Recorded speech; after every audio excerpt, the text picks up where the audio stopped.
Bonjour François. Bonjour. Bonjour Jean-Pierre. Bonjour Valérie. Écoutez, depuis le début de cette série d'émissions, on vous voit à différents endroits stratégiques de ce magnifique pays d'Israël. Mais moi, j'aimerais vous entendre parler de votre expérience que vous avez vécue là-bas. François, peut-être? Oui, bien écoute, d'abord, la Bible dit à quelques reprises que Israël, c'est le plus beau des pays. Je ne veux pas en discuter, mais la Bible le dit, puis c'est effectivement un beau pays.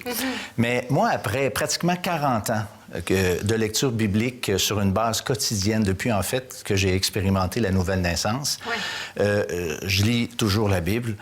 Mais depuis que j'ai été en Israël, parce qu'au moment où on enregistre cette section de l'émission, bien, ça fait quelques mois déjà. Et ma lecture de la Bible a changé. Vraiment, a été transformée parce que j'étais plus ou moins intéressé et interpellé par l'aspect géographique du texte. Ben oui. Et là, maintenant, parce que j'y ai été, j'ai vu le nord, le sud du pays.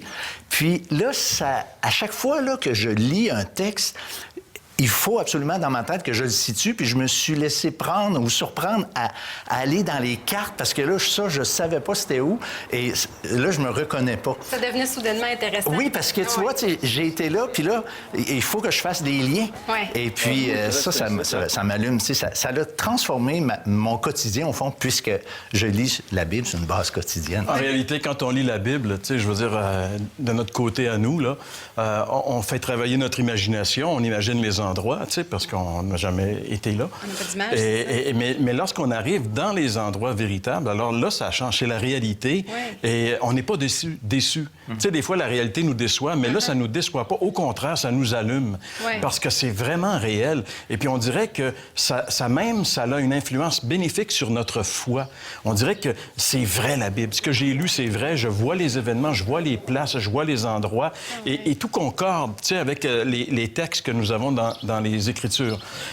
Donc, pour moi, c'était un grand plus, comme François le disait, d'aller en Israël. Et puis, c'est vraiment un privilège que nous avons eu. On a été les invités du gouvernement israélien pour visiter le pays et en même temps pour faire le tournage de nos émissions. Et ce qui a été étonnant, ce qui m'a étonné aussi, François, tu peux peut-être aussi le corroborer, c'est qu'on se sentait vraiment en sécurité lorsqu'on était là-bas. Hein, François? Bien, absolument, absolument. Tu sais, souvent, on voit des nouvelles qui parlent d'Israël, puis... T'as l'impression que ça saute partout. Mais c'est pas ça. Et surtout quand on est en Galilée, c'est tellement paisible. Je me rappelle de ce matin où on a tourné sur le lac de Galilée. On était sur le quai et je regardais justement le bord du lac, là, puis c'était tellement paisible que j'ai réalisé, je me suis dit, tu sais, Jésus, c'est le Créateur. La Bible dit qu'il a créé toutes choses. Et quand il est venu sur la terre, sur sa création, pendant 33 ans, c'est là qu'il est allé rester. Et là, je réalisais pourquoi. C'est merveilleux, en réalité. Tu sais, je comprenais que c'était vraiment l'endroit et la place, tu sais. Mais c'est merveilleux. Et c'est pour ça que moi, je me dis, les gens qui nous écoutent, c'est sûr qu'aller en Israël, c'est quand même un voyage important. Mais moi, je me dis, c'est peut-être le voyage d'une vie. Et surtout si on est croyant, si on est chrétien.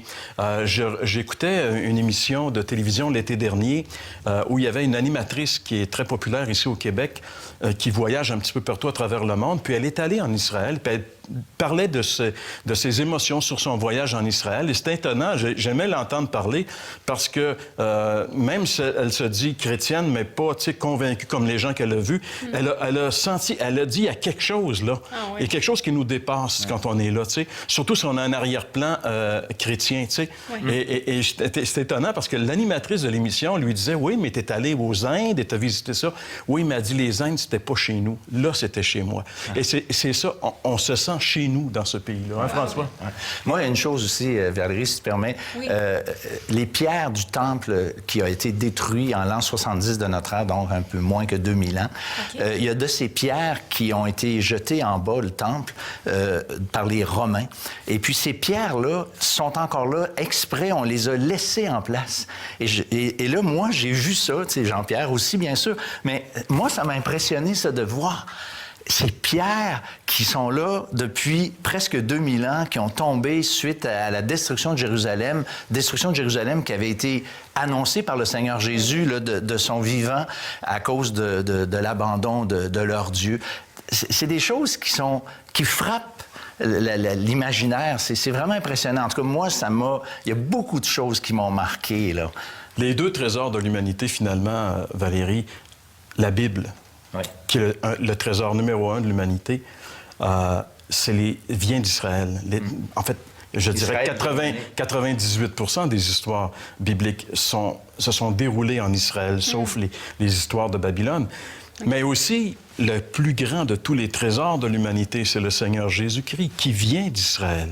Il vient de là. C'est un Juif, tu sais. Alors moi, je me dis, tu sais, c'est quand même quelque chose quand on réfléchit à l'existence d'Israël dans le monde présentement, mais aussi pour nous, chrétiens, bien sûr, tout ce qui découle de là. Et comme François le disait, je pense, la lumière nouvelle que ce voyage donne sur la Bible, l'éclairage nouveau, ben, ça vaut vraiment la peine. Et on remercie le Seigneur en particulier, François, hein, parce que ça a été une grande bénédiction pour nous. Ouais. Ah oui, bien écoutez, vous nous avez fait vivre de tellement beaux moments.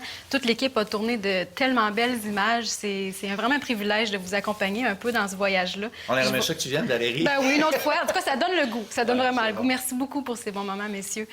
C'est déjà tout pour cette semaine. Je vous remercie d'avoir été des nôtres et je vous dis à la semaine prochaine pour une autre émission de l'heure de la bonne nouvelle.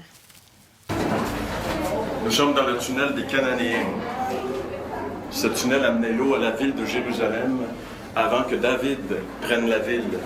Quand David a découvert ce tunnel, il a fait entrer ses hommes et c'est à l'intérieur de ce tunnel qu'il a fait la conquête de la ville de Sion qui va devenir la grande ville de Jérusalem.